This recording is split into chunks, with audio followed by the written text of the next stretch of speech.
মানুষগুলো এবার আগুনের মধ্যে পানি দিলে যেমনি আগুন নিভে যায়, দাউ দাউ করা হৃদয়ে জ্বলন্ত আগুন তাদের ঠান্ডা হবে।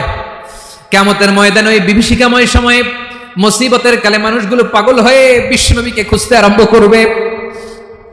সবাই মিলে বিশ্বনবীর কাছে যেয়ে বলবে, ইয়া রাহমাতাল লিল আলামিন, ইয়া খাতামান নবীন, রাহমাতাল লিল আলামিন, দেখেন আমাদের কি অবস্থা, কি কঠিন বিপদে আমরা আছি, দাঁড়াতে পারি না, সূর্যের আলোতে ঘেমে হয়রান, আজকে কেউ সুপারিশ করতে পারবে না। সব নবীরা অপারগতা স্বীকার করেছে, তারা বলেছে আপনি ছাড়া কেউ নাকি আল্লাহর সামনে দাঁড়াতে পারবেন না, আপনি একটু সুপারিশ করেন। বিশ্বনবী বলবেন, আসো আসো, আজকের দিনে আমি ছাড়া আল্লাহর সামনে কেউ দাঁড়াতে পারবে না।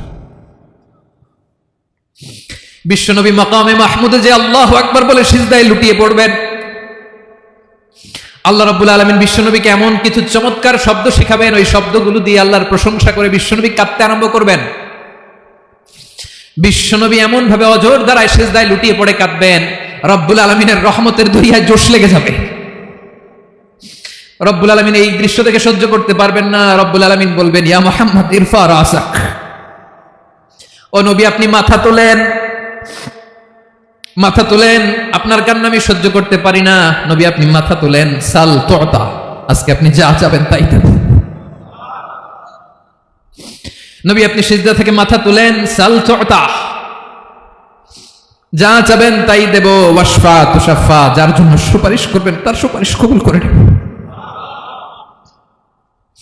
বিশ্বনবী এবার মাথা তুলবেন। যে বিভীষিকাময় সময়ে প্রত্যেক নবী বলেছেন আমি পারবো না, প্রত্যেক নবী বলেছেন নফসি নফসি, আমার কি হবে আমি জানি না, আল্লাহ আমারে বাঁচাও। প্রতিটি নবী বলবেন নফসি নফসি, আল্লাহ তুমি আমারে বাঁচাও, আমারে বাঁচাও। বিশ্বনবী মাথা তুলবেন, তুলে বলবেন রব্বি হাবলি উম্মতি, আল্লাহ তুমি আমার গুনাহগার উম্মতকে বাঁচাও। এই দুনিয়ার বুকে রব্বুল আলামিন সব নবীকে একটা করে দাওয়া মুস্তাজাবা দিয়েছেন, মানে যে দোয়া করলে কবুল হয়ে যায় সাথে সাথেই। দাও বিহা, দুনিয়ার সব নবীরা ওই দোয়াটা দুনিয়ায় করে ফেলেছে। সব নবীকে আল্লাহ একটা করে দোয়া দিয়েছেন, নবী দোয়া করলেই কবুল, সব নবীরা ওই দোয়া করে ফেলেছে দুনিয়াতে। বিশ্বনবী বলেন আমি করি নাই। ওয়া ইন্নী আখতাবিউ দাওয়াতি শাফাআতান লি উম্মতি ইয়াউমাল কিয়ামাহ, আমার ওই স্পেশাল দোয়াটা আমি দুনিয়ার বুকে কঠিন বিপদে পড়েও কোনোদিন করি নাই। আমি আমার স্পেশাল দোয়াটা কিয়ামতের দিন আমার গুনাহগার উম্মতকে সুপারিশের জন্য রেখে দিয়েছি। আল্লাহ বলবেন নবী ইরফা রাসাক, মাথা তোলেন, আর কাটবেন না। বিশ্বনবী মাথা তুলবেন, আল্লাহ বলবেন সাল তুতা, আপনি যা চাবেন তাই দেব। ওয়াশফা তুশাফা, সুপারিশ করেন, সুপারিশ কবুল করব। বিশ্বনবী বলবেন আল্লাহ ওই স্পেশাল দোয়াটা দুনিয়াতে করি নাই, আজকে আমি তোমার দরবারে দাঁড়িয়ে কিয়ামতের দিন ওই দোয়াটা করছি। আল্লাহ আমার যে উম্মতের হৃদয়ে যাররা পরিমাণ ঈমান আছে, আমার একটা উম্মতকেও তুমি জাহান্নামে ঢোকাতে পারবে না। বিশ্বনবী পাগলের মতো একবার হাউজে কাউসারে যাবেন, একবার সিরাতে যাবেন, একবার পুলসিরাতের দিকে, একবার হাউজে কাউসারের দিকে, পাগলের মতো দৌড়াতে থাকবেন, তার কোনো গুনাহগার উম্মত যাতে জাহান্নামে ঢুকে না যায়। সেদিন কেউ সুপারিশ করতে পারবে না বিশ্বনবী ছাড়া।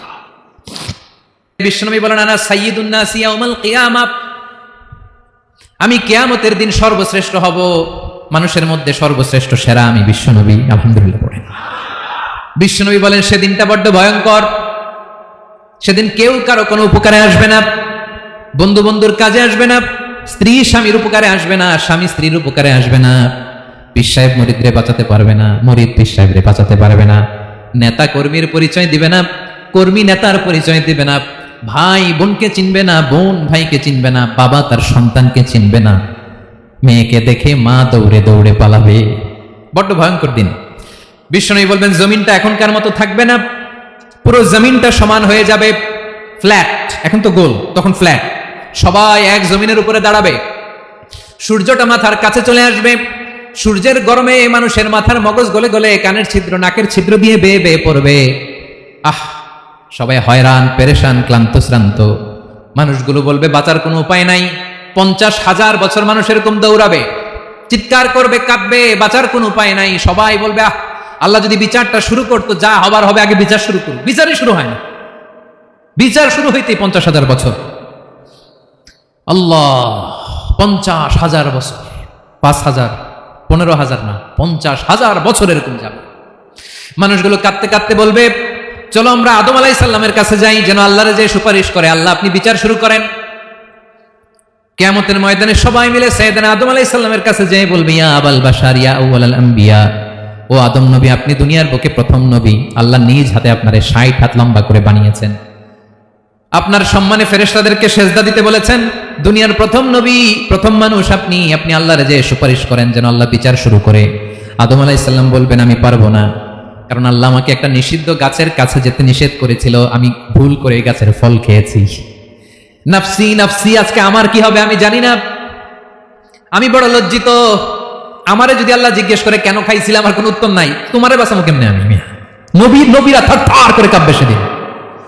আদম আলাইহিস সালাম বলবেন, আমি পারবো না, মাফ করো আমাকে, আমি পারবো না, ওই যে ভুল করে গন্ধম খেয়ে ফেলেছি, নিষিদ্ধ গাছের ফল খেয়ে ফেলেছে, আমি বড় লজ্জিত অনুতপ্ত, আমি পারবো না। আজকে আল্লাহ এত রাগান্বিত হয়েছে, আগে কখনো আল্লাহ এত রাগান্বিত হয় নাই, ভবিষ্যতেও আল্লাহ কখনো এত রাগান্বিত হবে না, আমি পারবো না। এক কাজ করো, তোমরা নূহ আলাইহিস সালামের কাছে যাও। কোন নবী? লোকেরা এবার পাগলের মতো দৌড়াতে দৌড়াতে আল্লাহর নবী নূহ আলাইহিস সালামের কাছে যেয়ে বলবে, ইয়া নবী আল্লাহ নূহ, আনতা আউয়ালুর রাসূলি ফিল আরদ, আপনি জমিনে প্রথম রাসূল। আদম আলাইহিস সালাম নবী ছিলেন, রাসূল ছিলেন না, এই দুনিয়ার বুকে প্রথম রাসূল ছিলেন আল্লাহর নবী নূহ আলাইহিস সালাম। সবাই বলবে, ও নবী আল্লাহ নূহ, রাসূল আল্লাহ নূহ, আল্লাহ আপনাকে আবদান শাকুরা, শুকরগুজার বান্দা বলে কোরআনে বলেছে। কোরআনে নূহ আলাইহিস সালামের নামেও সূরা আছে না নাই?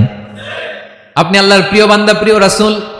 দেখেন আমাদের কি দশা, ঘামতে ঘামতে শেষ, জমিনটা তামার জমিন, সূর্যটা মাথার কাছে, কি করবো আর পারি না, ঘামতে ঘামতে আর কত ঘামবো, কত দাঁড়িয়ে থাকবো। আল্লাহরে যে বলেন বিচার যেন শুরু করে। নূহ আলাইহিস সালাম বলবেন, আমিও পারবো না, আমিও পারবো না, আমি আমার ছেলের জন্য এক কথা বলে ভুল করে ফেলছি। যখন মহাপ্লাবন হবে আমি বললাম, আল্লাহ আমার কলিজার টুকরা সন্তান রে বাঁচান। আল্লাহ বললেন, ও নূহ, সে তোমার সন্তান না, কারণ সে ঈমান আনে নাই, সে পাহাড়ের উপর দাঁড়িয়েছে, দেখি কেমনে সে বাঁচে। ওই যে আমি একটা না বুঝে আবদার করেছি, আল্লাহ আমার উপর রেগে গিয়েছিলেন। আজকে আল্লাহ ওই ব্যাপারে যদি আমারে প্রশ্ন করে, আমার কোনো জবাব নাই, আমি পারবো না, মাফ করো। তোমরা সবাই মিলে আল্লাহর খলিল ইব্রাহিম আলাইহিস সালামের কাছে যাও। লোকগুলো পাগলের মতো খুঁজতে আরম্ভ করবে, অযুত লক্ষ নিযুত কোটি মানুষের ভিড়ে আল্লাহর খলিল ইব্রাহিমকে যেয়ে বলবে, ইয়া খলিলুল্লাহ, ও আল্লাহর খলিল, আল্লাহ আপনাকে বড্ড ভালোবেসেছেন, আপনি কাবা বানিয়েছেন, আল্লাহ আপনাকে বড্ড পছন্দ করেন। দেখেন আমাদের কি অবস্থা, আপনি যে আল্লাহর কাছে সুপারিশ করেন যেন আল্লাহ আজকে বিচার শুরু করে। আল্লাহর নবী ইব্রাহিম বলবেন, আমিও পারবো না, আমি আমার জীবদ্দশায় 3টা মিথ্যা বলেছি। কয়টা? আসলে মিথ্যা না, একটু টুইস্ট করে কৌশল করে কথা বলেছিলেন, ওইটাকে হাদিসে মিথ্যা বলা হয়েছে। আমি জীবনে 3টা মিথ্যা বলেছি, জীবন বাঁচানোর তাগিদে কৌশল করে 3টা কথা বলেছি। আজকের এই কঠিন ময়দানে আল্লাহ যদি ওই 3টা কথার ব্যাপারে জিজ্ঞেস করে, লজ্জায় আমি মাথা দেখাতে পারবো না, আমিও পারবো না, আমিও পারবো না। আজকে আল্লাহ এত রেগে আছে, আগে কখনো এত রাগে নাই, পরেও রাখবে না। তোমরা সবাই মিলে বনী ইসরাইলের নবী মুসা আলাইহিস সালামের কাছে যাও। সবাই এবার যাবে মুসা আলাইহিস সালামের কাছে, যেয়ে বলবে, ইয়া নবী আল্লাহ মুসা, আপনি ছিলেন কালিমুল্লাহ, আল্লাহর সাথে সরাসরি কথা বলতেন, রব্বুল আলামিন আপনাকে তাওরাত কিতাব দিয়েছেন, আপনি যে একটু সুপারিশ করেন। আল্লাহর নবী মুসা বলবেন, মাফ করো, আমিও পারবো না, আমি দুনিয়ার বুকে ভুল করে একটা মানুষকে মেরে ফেলেছি। আমি মারছিলাম আদব শিক্ষা দেওয়ার জন্য এক থাপ্পড়, এই থাপ্পড়ে যে ওই লোক মরেই যাবে আমি জানতাম না। আজকে আল্লাহ যদি জিজ্ঞেস করে কেন মারলা, জবাব আছে? ওই লজ্জায় আমি অনুতপ্ত, আমি পারবো না, আমার এই কথা বলো না। আজকে আল্লাহ বড্ড রেগে আছে, আমি পারবো না। তোমরা আল্লাহর নবী ঈসা আলাইহিস সালামের কাছে যাও। কিয়ামতের ময়দানে মানুষগুলো পাগল পাড়া হয়ে আল্লাহর নবী ঈসা আলাইহিস সালামের কাছে যাবে, যে বলবে, নবী ঈসা আপনি রূহুল্লাহ, বাবা ছাড়া আল্লাহ আপনাকে বানিয়েছেন, ইনজিল কিতাব দিয়েছেন, মৃত মানুষকে আপনি জীবিত করতে পারতেন। আজকের এই কঠিন বিপদের দিনে আপনি আমাদের সাহায্য করেন। আল্লাহর কাছে যে বলেন যেন বিচার শুরু করে। ঈসা আলাইহিস সালাম বলবেন, আমিও পারবো না, ইন্নী উবিদতু মিন দুনিল্লাহ, আমার উম্মত খ্রিস্টানেরা আল্লাহরে বাদ দিয়ে আমি ঈসার ইবাদত করেছে। আমার মা ম্যারি আর আমাকে ডাকতো জেসাস ক্রাইস্ট, আমার ইবাদত করেছে, যদিও আমি আমার ইবাদত করতে বলি না। ঈসা আলাইহিস সালামও ইবাদত করতে বলেছেন একজনের, তিনি কে? আল্লাহর নবী ঈসা আলাইহিস সালাম বলবেন, আমিও পারবো না, আজকে আল্লাহ অনেক রেগে আছে, আমি পারবো না। তবে একটা পরামর্শ দিতে পারি, একটা সাজেশন দিতে পারি। আজকের দিনে এই কঠিন মুসিবতের কালে, এই কঠিন সময়ে কেউ আল্লাহর দরবারে দাঁড়িয়ে একটা টু শব্দ করার ক্ষমতা কারো নাই, একমাত্র আখিরি জামানার পয়গম্বর বিশ্বনবী মুহাম্মদুর রাসূলুল্লাহ ছাড়া। মানুষগুলো এবার আগুনের মধ্যে পানি দিলে যেমনি আগুন নিভে যায়, দাউ দাউ করা হৃদয়ে জ্বলন্ত আগুন তাদের ঠান্ডা হবে। কিয়ামতের ময়দানে ওই বিভীষিকাময় সময়ে, মুসিবতের কালে মানুষগুলো পাগল হয়ে বিশ্বনবীকে খুঁজতে আরম্ভ করবে। সবাই মিলে বিশ্বনবীর কাছে যেয়ে বলবে ইয়া রাহমাতাল লিল আলামিন, ইয়া খাতামান নবীন রাহমাতাল লিল আলামিন। দেখেন আমাদের কি অবস্থা, কি কঠিন বিপদে আমরা আছি, দাঁড়াতে পারি না, সূর্যের আলোতে ঘেমে হয়রান। আজকে কেউ সুপারিশ করতে পারবে না। সব নবীরা অপারগতা স্বীকার করেছে, তারা বলেছে আপনি ছাড়া কেউ নাকি আল্লাহর সামনে দাঁড়াতে পারবেন না, আপনি একটু সুপারিশ করেন। বিশ্বনবী বলবেন আসো আসো, আজকের দিনে আমি ছাড়া আল্লাহর সামনে কেউ দাঁড়াতে পারবে না। বিশ্বনবী মাকামে মাহমুদে যে আল্লাহু আকবার বলে সিজদায় লুটিয়ে পড়বেন। আল্লাহ রাব্বুল আলামিন বিশ্বনবীকে এমন কিছু চমৎকার শব্দ শেখাবেন, ওই শব্দগুলো দিয়ে আল্লাহর প্রশংসা করে বিশ্বনবী কাঁদতে আরম্ভ করবেন। বিশ্বনবী এমন ভাবে অজর দ্বারায় সিজদায় লুটিয়ে পড়ে কাঁদবেন, রব্বুল আলামিনের রহমতের দরিয়ায় জোশ লেগে যাবে। রব্বুল আলামিন এই দৃশ্য থেকে সহ্য করতে পারবেন না। রব্বুল আলামিন বলবেন ইয়া মুহাম্মদ ইরফা রাসাক, ও নবী আপনি মাথা তোলেন, মাথা তোলেন, আপনার কান্না আমি সহ্য করতে পারি না। নবী আপনি মাথা তোলেন, সাল তুতা, আজকে আপনি যা চাবেন তাই দেব। নবী আপনি সিজদা থেকে মাথা তুলেন, সাল তুতা, যা চাবেন তাই দেব। ওয়াশফা তুশাফা, যার জন্য সুপারিশ করবেন তার সুপারিশ কবুল করে নেব। বিশ্বনবী এবার মাথা তুলবেন। যে বিভীষিকাময় সময়ে প্রত্যেক নবী বলেছেন আমি পারবো না, প্রত্যেক নবী বলেছেন নফসি নফসি, আমার কি হবে আমি জানি না, আল্লাহ আমারে বাঁচাও। প্রতিটি নবী বলবে নফসি নফসি, আল্লাহ তুমি আমারে বাঁচাও আমারে বাঁচাও। বিশ্বনবী মাথা তুলবেন, তুলে বলবেন রব্বি হাবলি উম্মতি, আল্লাহ তুমি আমার গুনাহগার উম্মতকে বাঁচাও। এই দুনিয়ার বুকে রব্বুল আলামিন সব নবীকে একটা করে দাওয়া মুস্তাজাবা দিয়েছেন, মানে যে দোয়া করলে কবুল হয়ে যায় সাথে সাথেই। দাও বিহা, দুনিয়ার সব নবীরা ওই দোয়াটা দুনিয়ায় করে ফেলেছে। সব নবীকে আল্লাহ একটা করে দোয়া দিয়েছেন, নবী দোয়া করলেই কবুল। সব নবীরা ওই দোয়া করে ফেলেছে দুনিয়াতে। বিশ্বনবী বলেন আমি করি নাই। ওয়া ইন্নী আখতাবিউ দাওয়াতি শাফাআতান লি উম্মতি ইয়াউমাল কিয়ামাহ, আমার ওই স্পেশাল দোয়াটা আমি দুনিয়ার বুকে কঠিন বিপদে পড়েও কোনোদিন করি নাই। আমি আমার স্পেশাল দোয়াটা কিয়ামতের দিন আমার গুনাহগার উম্মতকে সুপারিশের জন্য রেখে দিয়েছি। আল্লাহ বলবেন নবী ইরফা রাসাক, মাথা তোলেন, আর কাটবেন না। বিশ্বনবী মাথা তুলবেন, আল্লাহ বলবেন সাল তুতা, আপনি যা চাবেন তাই দেব। ওয়াশফা তুশাফা, সুপারিশ করেন সুপারিশ কবুল করব। বিশ্বনবী বলবেন আল্লাহ ওই স্পেশাল দোয়াটা দুনিয়াতে করি নাই, আজকে আমি তোমার দরবারে দাঁড়িয়ে কিয়ামতের দিন ওই দোয়াটা করছি। আল্লাহ আমার যে উম্মতের হৃদয়ে যাররা পরিমাণ ঈমান আছে, আমার একটা উম্মতকেও তুই জাহান্নামে ঢোকাতে পারবা না। বিশ্বনবী পাগলের মতো একবার হাউজে কাউসারে যাবেন, একবার সিরাতে যাবেন, একবার পুলসিরাতের দিকে, একবার হাউজে কাউসারের দিকে পাগলের মতো দৌড়াতে থাকবেন। তার কোনো গুনাহগার উম্মত যাতে জাহান্নামে ঢুকে না যায়, সেদিন কেউ সুপারিশ করতে পারবে না বিশ্বনবী ছাড়া। এজন্য 5 নম্বর আল্লাহ বললেন মান যাল্লাযী ইয়াশফাউ ইনদাহু ইল্লা বিইযনিহি, কার সাহস আছে, কার এত বড় বুকের পাটা কিয়ামতের কঠিন দিন আল্লাহর সামনে দাঁড়িয়ে সুপারিশ করবে? কারো ক্ষমতা নেই, কারো ক্ষমতা নাই। বিশ্বনবী সেদিন সিজদায় পড়ে উম্মতের জন্য কাঁদবেন, সবাই কাঁদবে নফসি নফসি, আল্লাহ আমারে বাঁচাও আল্লাহ আমারে বাঁচাও। বিশ্বনবী বলবেন উম্মতি উম্মতি, বিশ্বনবী আমার জন্য কাঁদবেন, আপনার জন্য কাঁদবেন, আমাদের জন্য সেদিন কেঁদে কেঁদে জাহান্নামের দরজায় দাঁড়িয়ে আমাদেরকে টেনে টেনে জান্নাতে ঢুকাবেন। এজন্য এই বিশ্বনবীর ভালোবাসা যেন আমাদের হৃদয়ে ভরপুর থাকে। আমার ভাইয়েরা, প্রতি শুক্রবার বিশ্বনবীর উপরে বেশি বেশি যেন আমরা দুরূদ পড়ি। আমরা যখন বিশ্বনবীর সালাম দেই, দুরূদ পড়ি, একদল স্পেশাল ফেরেশতা আছে যারা বিশ্বনবীর দুরূদটা নিয়ে সরাসরি বিশ্বনবীর রওজায় যায়, যে বলে অমুকের বেটা অমুক আপনারে সালাম দিয়েছে। বিশ্বনবী নিজ কবরের থেকে নিজেই সালামের উত্তর দেয়। বিশ্বনবীর ভালোবাসা যেন আমাদের হৃদয়ে থাকে, বিশ্বনবীর সুন্নাহ দিয়ে যেন আমাদের জীবনটাকে সাজাই, পারা যাবে ইনশাআল্লাহ। বিশ্বনবীর ভালোবাসা ছাড়া কেউ জান্নাতে ঢুকতে পারবে? বিশ্বনবীর পক্ষে আমরা বলবো, বিশ্বনবীর পক্ষে আমরা লিখবো, বিশ্বনবীর জন্য আমরা আমাদের কলিজার রক্ত বিলিয়ে দিব, ঠিক কিনা বলেন? সেদিন বিশ্বনবী ছাড়া কেউ সুপারিশ করতে পারবে না। 5 নম্বর আল্লাহ বললেন মান যাল্লাযী ইয়াশফাউ ইনদাহু ইল্লা বিইযনি, কে আছে সুপারিশ করবে আল্লাহর সামনে? আর আপনি আপনার বাবার দরবারে যে সিজদা দেন, হ্যাঁ, ইব্রাহিম আলাইহিস সালাম থারথার করে কাঁপবে আর বলবে নফসি নফসি, আল্লাহ আমারে বাঁচাও। মুসা আলাইহিস সালাম থারথার করে কাঁপবে, আল্লাহ নাফসি নাফসি, আমারে বাঁচাও। আর আপনি পীরের দরবারে যে সেজদা দেন, কোথায় আছেন আপনি? খবরদার, কেউ বাঁচাতে পারবে না। যাকে ইল্লা আল্লাহ যাকে অনুমতি দেন, বিশ্বনবীকে দিবেন, নবীদেরকে দিবেন, এরপরে আল্লাহ তার স্পেশাল ওয়ালিদেরকে, মুত্তাকিনদেরকে, শহীদদেরকে, সিলেক্টেড বান্দাদেরকে দিবেন। কিন্তু কাকে দিবেন, কার জন্য দিবেন, দুনিয়ার কেউ জানে না একজন ছাড়া, তিনি কে? আল্লাহর ওয়ালিদেরকে, নেককার লোকদেরকে আল্লাহ সুপারিশের অনুমতি দিবেন, কিন্তু আপনি যারে মানেন, যার পায়ে সেজদায় লুটিয়ে পড়ে থাকেন, তারে যে আল্লাহ দিবেন, এটার কোনো গ্যারান্টি আছে? কথা বলেন। এজন্য জপতে হবে একজনের নাম, আওয়াজ করে বলুন তিনি কে? আয়াতুল কুরসির 5 নাম্বার কথা হচ্ছে, সেদিন কেউ কারো উপকারে আসবে না, সুপারিশ করার সুযোগ পাবে না, আল্লাহ যাকে অনুমতি দেয় তিনি ছাড়া। কয়টা গেল? 6 নম্বর আল্লাহ বললেন, ইয়ালামু মা বাইনা আইদিহিম ওয়া মা খালফাহুম, তোমাদের সামনে তোমাদের পেছনে যখন যেটাই ঘটুক না জানে কে? আওয়াজ করে বলুন, কেউ যেটা জানে না জানে কে? কেউ যেটা দেখে না দেখে কে? কেউ যেটা শোনে না শোনে কে? ইয়ালামু মা বাইনা আইদিহিম ওয়া মা, দৃষ্টিগোচর, দৃষ্টির বাইরে যা ঘটে কে জানে? তবে ঘরের ভিতরে ঢুকে জানালা বন্ধ করে লাইট অফ করে যদি আমরা কিছু করি, ওইটা আর আল্লাহ জানে না। হ্যাঁ, জানে? ওইটাও জানে। যত কালো পর্দা লাগায়া লাইট বন্ধ করে একা একা পাপ করেন, দেখে কে? এজন্য অন্ধকারে পাপ করলেও সেখানেও আল্লাহর দৃষ্টি আছে না নাই? আলিমুল গায়বি ওয়াশ শাহাদা, দৃশ্য অদৃশ্য সব জানেন, সব।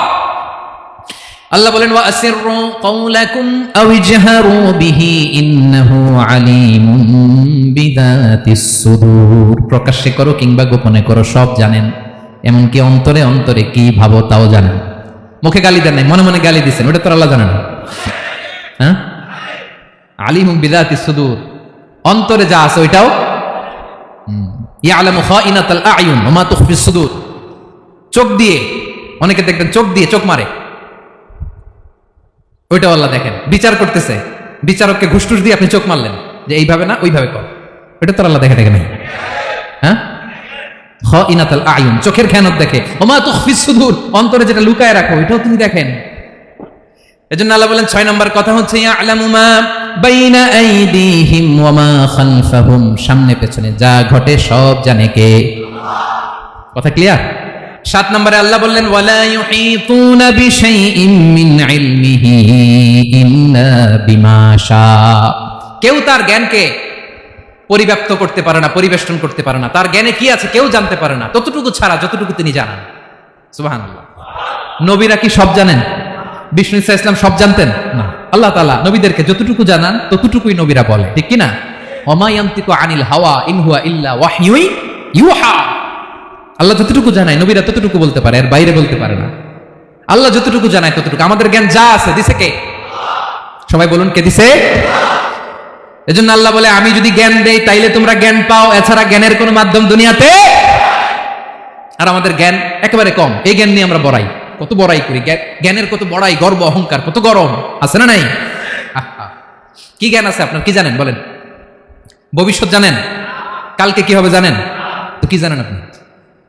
কালকে কি হবে এটাই তো জানি না, এখন কি হবে তাই জানি না, পিছনে কি করছিলাম এটা মনে রাখতে পারি না। আজ থেকে 1 মাস আগে এই বিকেলে আপনি কি করতেছিলেন মনে আছে? এত দূরে যাওয়া লাগবে না। আজ থেকে 1 সপ্তাহ আগে রাত্রে বেলায় কি খাইছিলেন মনে আছে? আজ থেকে 5 দিন আগে কোন জামাটা পড়ছিলাম মনে আছে? তো কি জানেন আপনি? কিছুই না। আমাদের জ্ঞানকে আল্লাহ বলেছেন কালিল। কি বলেছেন? এজন্য রব্বুল আলামিন বলেন, তোমাদের জ্ঞান হলো কালিল।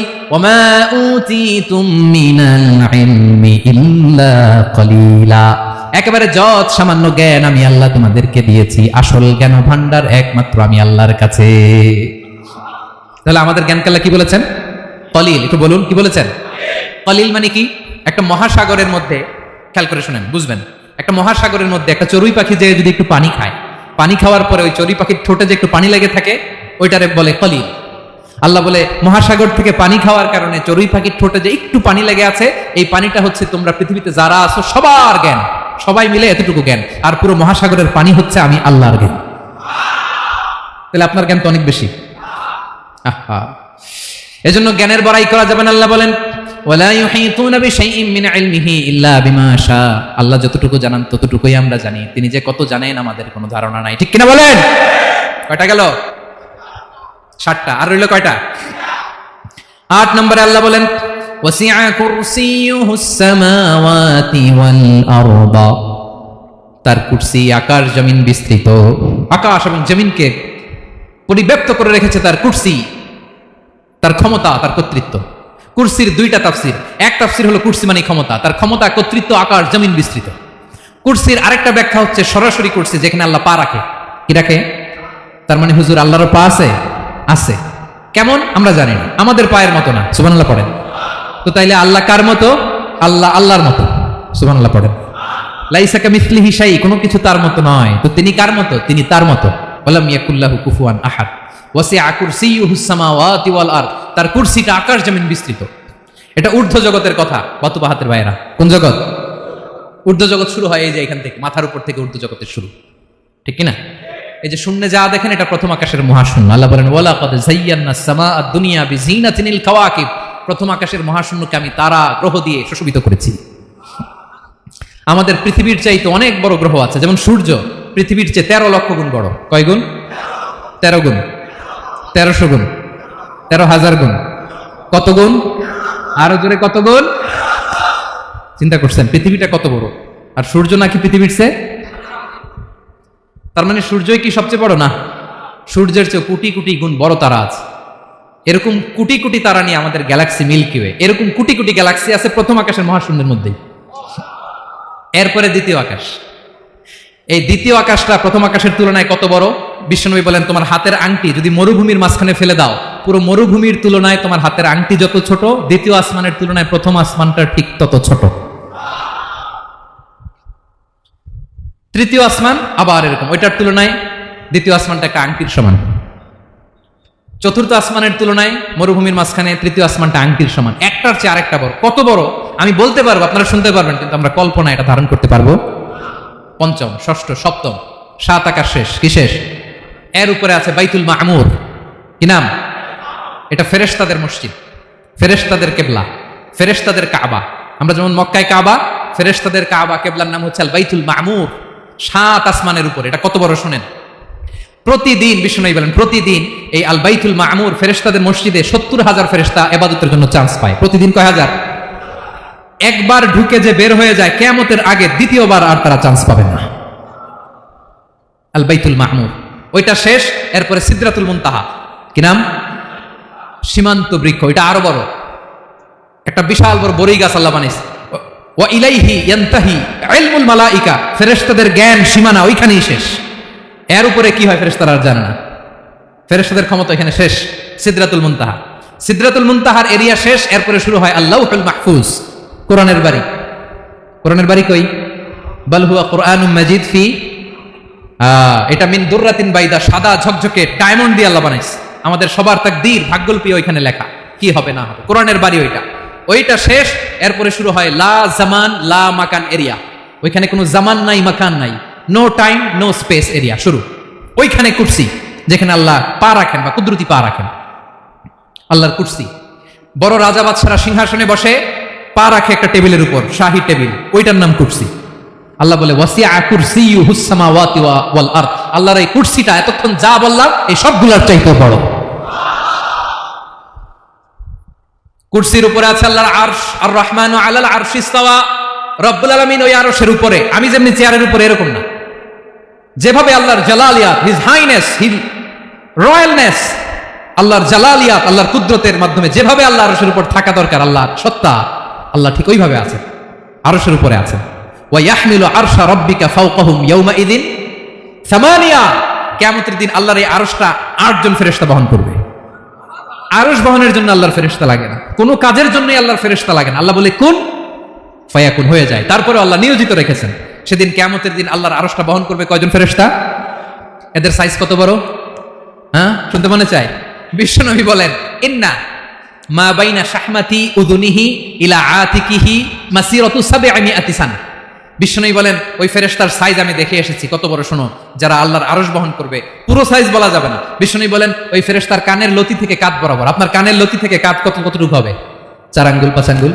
বিশ্বনবী বলেন যে 8 জন ফেরেশতা কিয়ামতের দিন আল্লাহর আরশের পায়া ধরে থাকবে, ওই ফেরেশতাগুলোর কানের লতি থেকে কাঁধ বরাবর আসতে সবচেয়ে দ্রুতগামী যানবাহন, পৃথিবীতে সবচেয়ে দ্রুত চলে আলোর ফোটন, আলোর ফোটন 1 সেকেন্ডে চলে 3 লক্ষ কিলোমিটার। কয় লক্ষ কিলোমিটার? 1 ঘন্টায়? 1 মিনিটে? কয় সেকেন্ডে? 1 সেকেন্ড কইতে তো 2 সেকেন্ড লাগে। 1 সেকেন্ডে আলোর ফোটন, আলোর কণা ছুটে 3 লক্ষ কিলোমিটার বেগে। বিষ্ণুই বলেন এরকম যানবাহন দিয়ে যেটা সেকেন্ডে 3 লক্ষ কিলোমিটার বেগে ছুটে, এরকম দ্রুত যদি কেউ ছুটে তাহলে ওই ফেরেশতার কানের লতি থেকে কাঁধ বরাবর আসতে 700 বছর সময় লাগবে। এজন্য রব্বুল আলামিন বলেন ওয়াসিআ কুরসিয়ুহুস সামাওয়াতি ওয়াল আরদা, আল্লাহর কুরসিটা আকাশ জমিন সব চাপিয়ে যাবে। তাহলে আল্লাহ কত বড়! সুবহানাল্লাহ। সেজদায় যখন লুটিয়ে পড়েন এটা ভাববেন, আয় রে কারে সেজদা দেই আমি, তিনি কি সুমহান, কি সুবিশাল, ওই রবের গোলাম আমি। আলহামদুলিল্লাহ পড়েন। 9 নম্বর আল্লাহ বলেন ওয়ালা ইয়াউদুহু হিফযুহুমা, এই বিশাল আকাশ জমিনকে রক্ষণাবেক্ষণ করতে যে আল্লাহ কঠিন কালেও ক্লান্ত হয় না। নাকি আমার আপনার মতো ক্লান্ত হয়? আল্লাহর ক্লান্তি আছে, শ্রান্তি আছে, বিশ্রাম আছে, বিরাম আছে, ঘুম জিমানি? সুবহানাল্লাহ পড়েন। আল্লাহ বলে ওয়ালা ইয়াউদুহু হিফযুহুমা, এগুলোকে রক্ষণাবেক্ষণ করতে আল্লাহ ক্লান্ত হয়ে পড়েন না। 9 নম্বরে বললেন আল্লাহর কোনো ক্লান্তি নাই, সব কিন্তু দেখভাল করেন, প্রতি মুহূর্তে প্রতি সেকেন্ডে যার যেটা লাগে করেন। এই পুরো বসুন্ধরা পৃথিবী মহাবিশ্ব যেভাবে চলা দরকার সৃষ্টির পর থেকে আজও চলছে। চালায় কে? ইঞ্জিনিয়ারটা কে? আসল কারিগরটা কে? 9 নম্বর চলে গেল, আল্লাহ ক্লান্ত হন না। আর বাকি রইল কয়টা? সব শেষে আল্লাহ তাআলা বললেন ওয়া হুয়াল আলিয়ুল আযীম, ওয়া হুয়াল আলিয়ুল আযীম, তিনি হচ্ছেন আল আলিয়ুল আযীম। সব শেষ কথা। প্রিয় ভাইয়ের, আমি বলেছিলাম আয়াতুল কুরসিতে আল্লাহর মোট কয়টা সুন্দর সুন্দর নাম আছে? 2টা তো বলে ফেলছে। এগুলো কি ছিল? আল হাইয়ু, আল কাইয়ুম। এবার সব শেষে 3 আর 4 নাম্বারটা আসছে। এটা কি? একটা আল আলী আর একটা আযীম। 3 নাম্বারটা হচ্ছে আল আলী, 4 নাম্বারটা আযীম। আল আলী মানে হচ্ছে সর্বোচ্চ, দ্য গ্রেটেস্ট, দ্য হাইয়েস্ট। তার উপরে কেউ আছে? ঊর্ধ্ব জগতের যে বর্ণনা দিছি কি বুঝলেন? আল্লাহর উপরে কেউ আছে? এজন্য তিনি হচ্ছেন আল আলী, সবচেয়ে উপরে, সর্বোচ্চ, দ্য হাইয়েস্ট। তার উপরে কেউ। এজন্য আল্লাহ বলেন সাব্বিহ ইসমা রাব্বিকাল আ'লা। আল আলী আর আল আ'লা কাছাকাছি অর্থ। প্রশংসা করো ওই আল্লাহর যিনি হলেন আ'লা, সবচেয়ে বড়। তার চেয়ে বড় কেউ আছে নাকি? তার উপরে কেউ আছে নাকি? আল আ'লা। এজন্য আমরা যখন সেজদায় লুটিয়ে পড়ি, আমরা যখন সবচেয়ে নিচে যাই, আমরা বলি আল্লাহ তুমি সবচেয়ে উপরে। আমরা যখন সেজদায় যাই আমরা তখন সবচেয়ে কি? নিচে, তাই না? এর চেয়ে নিচে আর মানুষের সবচাইতে দামি অঙ্গ কপালটারে মাটিতে ঘষি, আমি সবচেয়ে নিচে, আর আমি বলি সুবহানা রাব্বিয়াল আহা, সুবহানা রাব্বিয়াল আ'লা। আল্লাহ তুমি সবচেয়ে উপরে, আমি সবচেয়ে নিচে, কিন্তু তুমি সবচেয়ে উপরে। সুবহানাল্লাহ পড়ে। আল্লাহ বলে আমি হলাম আল আলী। 4 নম্বরে আমি হলাম আল আযীম, হাইয়ু কাইয়ুম। শেষে বললেন আমি হলাম আল আলী, আমি হলাম আল আযীম। আযীম মানে সুমহান, দ্য সুপ্রিম। সুপ্রিম আল্লাহর সবকিছু চরম পর্যায়ে। তার সবকিছু কি? আল্লাহর শাস্তি চরম পর্যায়ে, আল্লাহর দয়া পরম পর্যায়ে, তার সৃষ্টি প্রকাণ্ড, তার ক্ষমতা প্রচন্ড। তিনি আল আলী, আল আযীম। আওয়াজ করে পড়েন আল্লাহু আকবার। আল্লাহ বলে আমি হলাম আল আলী, আমি হলাম আল আযীম, আমি হলাম সুমহান। আমার সবকিছু বড়, আমার শাস্তি বড়, আমার দয়াও বড়, মায়াও বড়। আমি যখন শাস্তি দেই আমার শাস্তির মতো কেউ শাস্তি দিতে পারে না। আমি আল্লাহ সবসময় ধরি না, ধরলে ছাড়ি না। ঠিক কিনা? ধরে ধরে ধরে না, ধরলে আল্লাহ সাবধান। যখন আযাব আসবে, গজব আসবে, পালাবার জায়গা খুঁজে পাওয়া যাবে। সামান্য ভূমিকম্প দিলে আমাদের অবস্থা কি হয় দেখেন তো? হ্যাঁ, সামান্য একটু ভূমিকম্প দিলে বাঁচার উপায় আছে? আল আযীম, ইন্না যালজালাতাস সাআতি শাইউন আযীম। কিয়ামতের সেই প্রকম্পনটা বড্ড ভয়ঙ্কর, বড্ড ভয়ঙ্কর। এজন্য আমরা সে আল্লাহর ইবাদত করি যিনি কখনো ঘুমান না, যিনি ক্লান্ত হন না, যার লয় নাই, যার কোনো ক্ষয় নাই, যিনি ছাড়া আমাদের বাঁচার কোনো উপায় নাই। ঠিক কিনা বলেন? 10 নম্বর ক্লিয়ার? আলহামদুলিল্লাহ পড়েন। যা বললাম আমরা যেন আমল করতে পারি।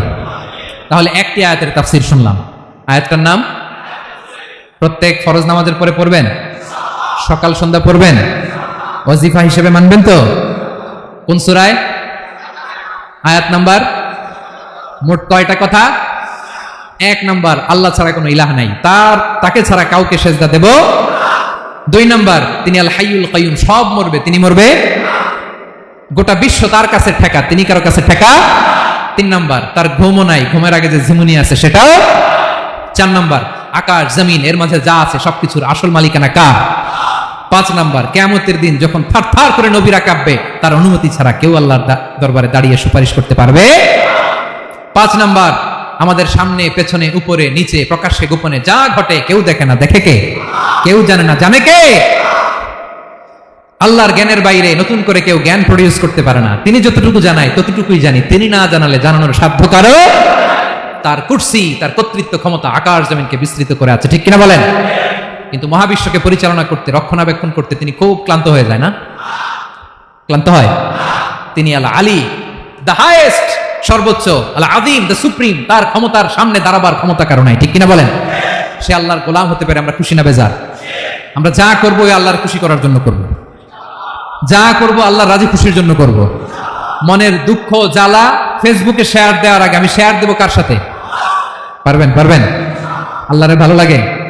আল্লাহরে মায়া লাগে? আল্লাহর কাছে চোখের পানি ছেড়ে কাঁদতে ভালো লাগে? আল্লাহর কাছে বলেন, ইদা সাআলতা ফাসআলিল্লাহ, বিষ্ণু বললেন যখন চাইবে আল্লাহর কাছে চাইবে। ওয়া ইদা ইসতাআনতা ফাসতাঈন বিল্লাহ, সাহায্য করার মালিক একজন, তিনি কে? আল্লাহ তাআলা আমাদের সবাইকে কথাগুলো বুঝার আমল করার তৌফিক দান করুন। হাযা মা ইনদি ওয়াল ইলমু ইনদাল্লাহ আলাইহি তাওয়াক্কালতু ওয়া ইলাইহি উনীব। আসসালামু আলাইকুম ওয়া রাহমাতুল্লাহ।